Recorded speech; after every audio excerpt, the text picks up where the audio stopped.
So NATO Secretary General Jens Stoltenberg is speaking out today, saying that he cannot rule out that Bakhmut may fall in Ukraine in the coming days. The battle there has been the epicenter of some of the fiercest and bloodiest clashes in the latest chapter of Russia's invasion of Ukraine.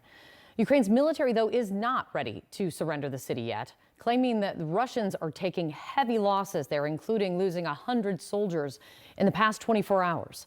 Melissa Bell has the very latest on this from Kyiv. Melissa, what are you learning? Kate, tonight Bakhmut continues to hold, but really only just. We've been seeing those images of Evgeny Prigozhin speaking from the World War II monument closer to the center of Bakhmut, where his men had planted a flag earlier this week. And what the leader of the Wagner mercenary group, and we now know from Western sources just how important those Wagner mercenaries have been in the progress being made in Bakhmut, being supported by Russian regular artillery, but really being crucial to their ability virtually to capture the town. Here's what Evgeny Prigozhin had to say earlier today. The only request, take out the elderly, children, and send here normal combat-ready units. We need to deal with you here, now. That was a chilling message sent. Even as for the time being, Ukraine says it will battle on. We wait to hear more about if and when it decides on that tactical retreat. We've also been hearing from those Western officials, Kate, and I think this is important, that beyond those forces in and around Bakhmut, it does not appear that Russia, according to them, has that many reserves elsewhere in Luhansk and Donetsk, casting doubt on their ability beyond Bakhmut to cause or to launch any substantial offensive action in the coming days and weeks. In a separate but parallel story, we've been learning more, Kate, about the Nord Stream attack. You remember the Nord Stream pipeline back in September saw an explosion, a sabotage effort. It is the subject of an ongoing investigation by German authorities. According to New York Times report, they say that they believe that, according to sources, it may have been perpetrated by a group aligned with the aims of Kyiv, but not actually backed by Kyiv, not run by Kyiv, an independent group acting on its behalf and in its name. Now, that's been pushed back on since by the head of NATO, by the German authorities that are leading the investigation, Kate. But it is an extra and interesting twist in a saga that has gone on for so many months as we try to figure out what happened.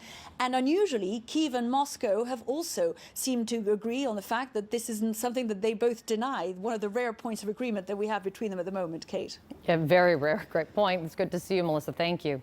Joining me now for more on all of this is the former NATO Secretary General, former Prime Minister of Denmark, Anders Fogh Rasmussen.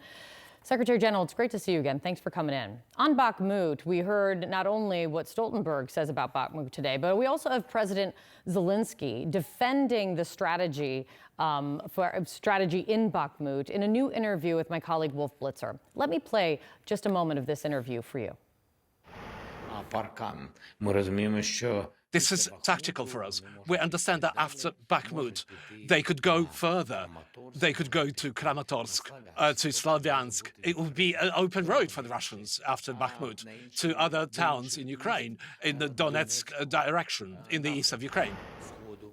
Secretary General, do you think devoting time and resources and equipment to that fight in Bakhmut is worth it for Ukraine? I'm not going to interfere with Ukrainian decisions on their military strategy and tactics. That's for the Ukrainians to decide. What I think we should do as Western countries is to deliver all the offensive weapons that the Ukrainians need to withstand the Russian offensive, but also to retake lost land. A year into this war, do you think they have what they need to pull off a win? No, they don't have what they need. We need to deliver much more longer range, much heavier weapons.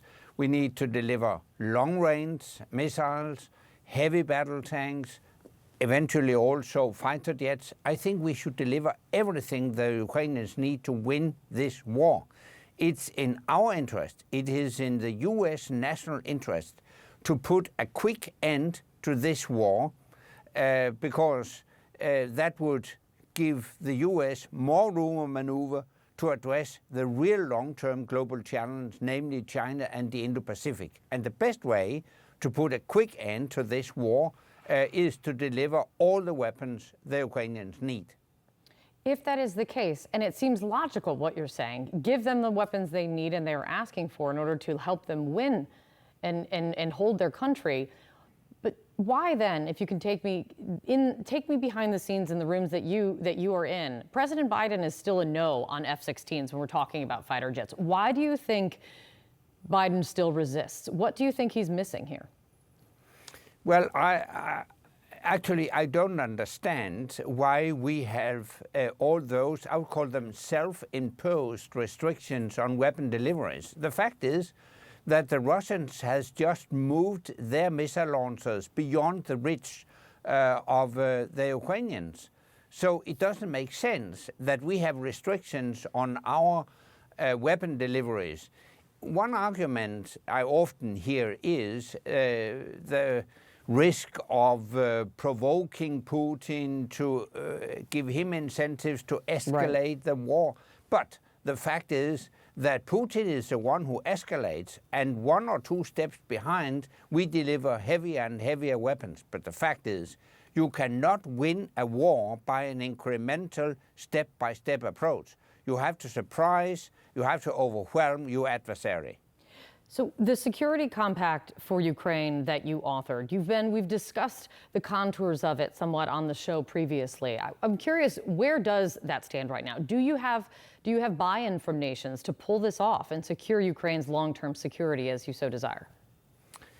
Well, I'm working hard to create some momentum, and I think we have had some success in that. We have seen leaders, including Prime Minister Sunak of Great Britain, he has indicated that the UK will work in the run-up to the NATO summit in Vilnius in July to produce security assurances for Ukraine. I've also heard other leaders agree that we need to have a more long-term perspective that would include security guarantees for Ukraine so that Russia can never, ever repeat the invasion of Ukraine. Secretary General, I really appreciate your time. It's always good to see you. Thank you.